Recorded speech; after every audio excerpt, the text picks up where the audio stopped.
Good morning students, कैसे हैं आप सभी। आइए, आज है 12 मई 2021 और आज के करेंट अफेयर से जितने भी क्वेश्चंस बनते हैं उनमें से 8 महत्वपूर्ण क्वेश्चन आज सभी के लिए इस क्लास में लेके आया हूँ। तो चलिए हम लोग देर ना करते हुए चलते हैं आगे और देखते हैं आज के कैसे कैसे क्वेश्चंस बनते हैं।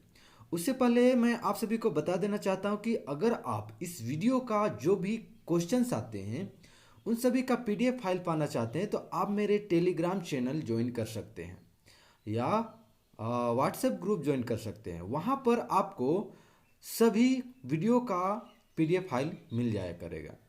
तो आपको डिस्क्रिप्शन में लिंक मिल जाएगा, वहाँ से जाके आप मेरे टेलीग्राम चैनल और व्हाट्सएप ग्रुप ज्वाइन कर सकते हैं। वहाँ पर आपको पीडीएफ मिल जाएगा। चलिए, पहले क्वेश्चन में जाने से पहले हम लोग 11 मई के जो करेंट अफेयर्स का क्वेश्चन हम लोग देखे थे उसको एक बार रिवीजन करते हैं। तो पहला क्वेश्चन था, हेमंत बिस्वा शर्मा को किस राज्य का मुख्यमंत्री नियुक्त किया गया है। तो ये किया गया है असम का, है ना। दूसरा क्वेश्चन था, हाल ही में किस राज्य सरकार ने साहित्य के लिए प्रदान किए जाने वाले मनोज दास अंतर्राष्ट्रीय साहित्य पुरस्कार को शुरू करने की घोषणा की है। तो ये की गई है ओडिशा राज्य के सरकार द्वारा। तीसरा सवाल था, किस देश की पर्वतारोही कामे रीता शेरपा दुनिया की सबसे ऊंची चोटी माउंट एवरेस्ट पर 25 बार चढ़ने वाले दुनिया के पहले पर्वतारोही बन गए हैं। तो ये नेपाल के थे। और दोस्तों, पिछले वीडियो जो कल का वीडियो था उसमें मैं पूरी डिटेल्स में बताया हूँ, तो आप उस वीडियो को जाके देख सकते हैं। पूरा मैं डिस्कस करके बताया हूँ, ठीक है।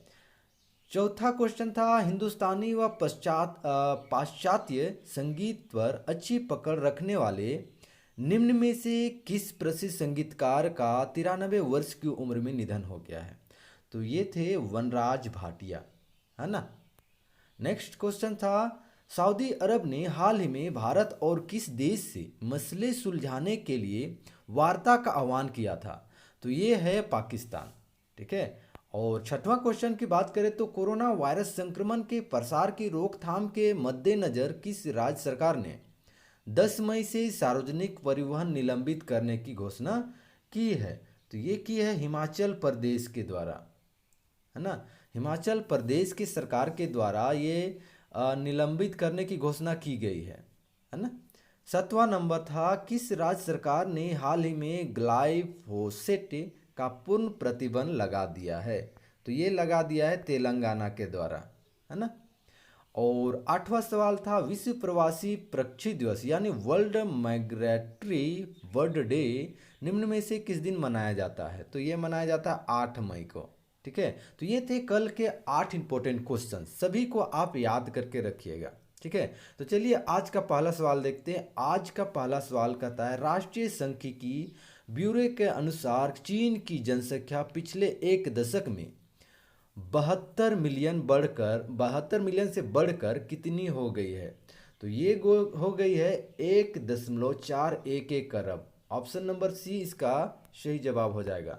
अगर हम लोग इसको डिटेल्स में देखें तो यहाँ पर कहता है, राष्ट्रीय सांख्यिकी ब्यूरो के अनुसार चीन की आबादी पिछले एक दशक में 72 मिलियन था, लेकिन अब बढ़कर हो गया है 1.411 बिलियन, ठीक है। पहले था पिछले एक दशक में 72 मिलियन, लेकिन अब ये बढ़कर 1.411 बिलियन हो गई है। और पिछले 10 सालों में चीन की आबादी में 5.38% का इजाफा हो गया है और अब चीन की आबादी बढ़कर कितना हो गया है, 141 करोड़ हो चुकी है, ठीक है। याद रखिएगा कितना हो चुका है, 141 करोड़ हो चुकी है। और चीन की राष्ट्रीय जनसंख्या की रिपोर्ट के मुताबिक मुख्य चीन की आबादी में औसतन हर साल कितनी की बढ़ोतरी होती है। तो 0.53% का इजाफा होता है, यानी बढ़ोतरी होती है, ठीक है। तो ये याद रखिएगा। चलिए नेक्स्ट सवाल की ओर चलते हैं। नेक्स्ट सवाल है, निम्न में से किस अभिनेता को उनकी शॉर्ट फिल्म हैप्पी बर्थडे के लिए न्यूयॉर्क इंटरनेशनल फिल्म फेस्टिवल में सर्वश्रेष्ठ अभिनेता के अवार्ड से सम्मानित किया गया है। तो ये किया गया अनुपम खेर को। ऑप्शन नंबर ए इसका जवाब हो जाएगा। अगर हम लोग डिटेल्स में बात करें तो अनुपम खेर को New York city international film festival दोस्तों इसको याद रखिएगा, New York city international film festival में उसकी किसकी अनुपम खेर की शॉर्ट फिल्म हैप्पी बर्थडे के लिए बेस्ट एक्टर अवार्ड मिला है। तो यहाँ पर आपका क्वेश्चन ये भी बन जा सकता है कि अनुपम खेर को New York city international film festival में कौन से फिल्म के लिए अवार्ड मिला था। तो ये होगा शॉर्ट फिल्म, क्या है, हैप्पी बर्थडे, ठीक है।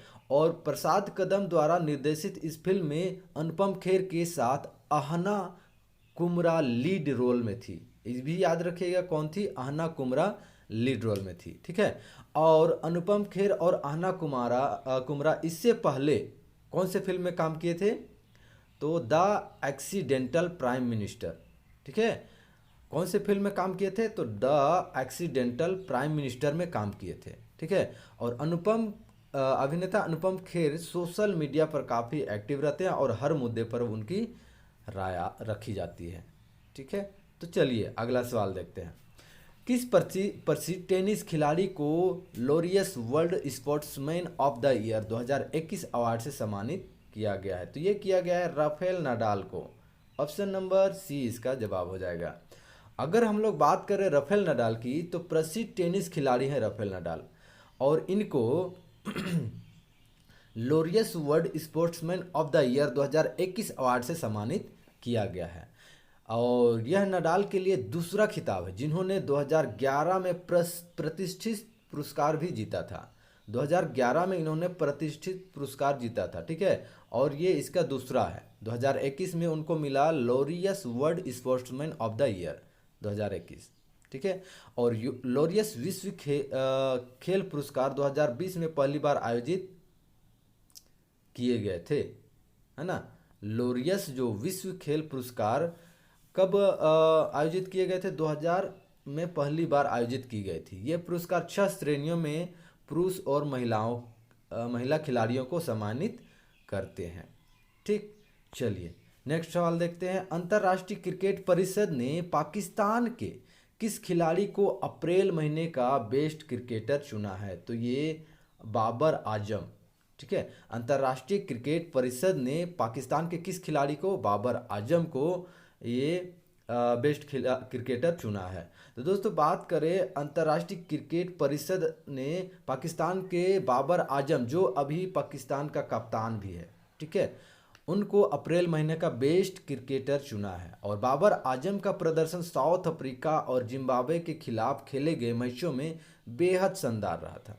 और यह पहला मौका है जब भारत के अतिरिक्त किसी और देश के खिलाड़ी ने यह अवार्ड अपने नाम किया है। इससे पहले किसी और देश के खिलाड़ी को यह अवार्ड नहीं मिला था, केवल इंडिया को मिला था, ठीक है। चलिए नेक्स्ट सवाल देखते हैं। राष्ट्रीय प्रौद्योगिकी दिवस यानी नेशनल टेक्नोलॉजी डे निम्न में से किस दिन मनाई जाती है। तो ये मनाई जाती है 11 मई को, ठीक है। 11 मई को राष्ट्रीय प्रौद्योगिकी दिवस मनाई जाती है। अब बात करते हैं राष्ट्रीय प्रौद्योगिकी दिवस के बारे में। तो भारत में प्रत्येक साल 11 मई को मनाई जाती है, और यह दिन भारत की विज्ञान में दक्षता एवं प्रौद्योगिकी के में विकास को दर्शाता है ना। क्या चीज़ को दर्शाता है ये, विज्ञान में दक्षता और प्रौद्योगिकी को दर्शाता है। इस दिन राष्ट्र गौरव के साथ साथ देश अपने वैज्ञानिकों की उपलब्धियों को भी याद करता है। विज्ञान एवं प्रौद्योगिकी मंत्रालय इस दिन प्रत्येक साल राष्ट्रीय प्रौद्योगिकी दिवस मनाता है, और यहाँ बोला जाता है प्रौद्योगिकी एवं विज्ञान मंत्रालय के द्वारा उनके विभाग में विभिन्न कार्यक्रम आयोजित कराए जाते हैं। चलिए नेक्स्ट सवाल देखते हैं। हाल ही में ट्विटर ने कोरोना से लड़ने के लिए भारत को कितने डॉलर सहायता राशि के रूप में देने की घोषणा की है। तो ये की गई है 15 million dollar. Option number B होगा। चलिए इसको अगर हम लोग डिटेल्स में देखते हैं, तो हाल ही में जो ट्विटर ने कोरोना से लड़ने के लिए भारत को 15 मिलियन डॉलर सहायता राशि देने की घोषणा की है। अगर हम लोग बात करें ट्विटर के सीईओ की, तो इसका नाम है जैक डार्सी। याद रखिएगा, ट्विटर के सीईओ का नाम है जैक डार्सी। उन्होंने ट्वीट कर जानकारी दी कि उन्होंने बताया कि यह दान 3 एनजीओ केयर, एड इंडिया और सेवा इंटरनेशनल यूएस को दिया है। किसको किसको दिया है? केयर, है ना, केयर, एड इंडिया और सेवा इंटरनेशनल यूएस को। याद रखिएगा, केयर को कितना दिया है, $10 मिलियन दिया है।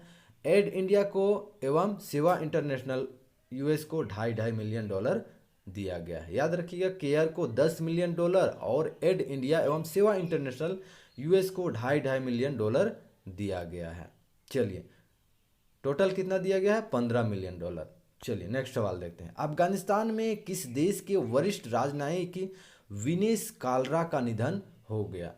तो ये थे भारत के वरिष्ठ राजनयिक विनेश कालरा कहाँ के थे, भारत के थे, जो जिनका निधन हो गया अफगानिस्तान में, है ना, जिनका निधन अफगानिस्तान में हुए थे। चलिए नेक्स्ट सवाल देखते हैं। किस देश के फूड एंड ड्रग एडमिनिस्ट्रेशन ने 12 से 15 वर्ष की उम्र के किशोरों के लिए फाइजर बायोएनटेक की कोविड-19 वैक्सीन के आपातकालीन उपयोग को मंजूरी दी है? तो ये दी गई है अमेरिका के द्वारा, है ना।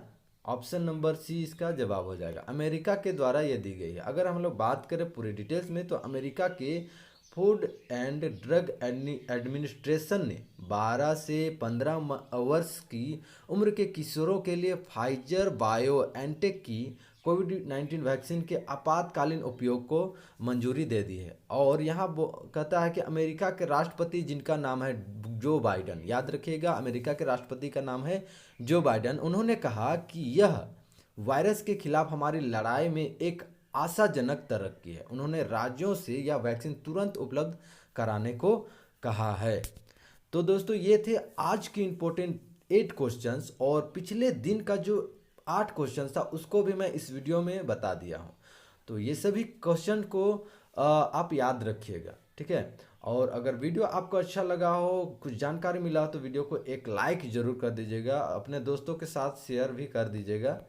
और ऐसे ही डेली करेंट अफेयर्स के वीडियो पाने के लिए आप मेरे यूट्यूब चैनल एग्जाम तैयारी को सब्सक्राइब करके बेल आइकन जरूर दबा दीजिएगा, ताकि जैसे ही मैं क्लास लेके आऊँगा आपके पास मेरे वीडियो का नोटिफिकेशन पहुँच जाया करेगा, ठीक।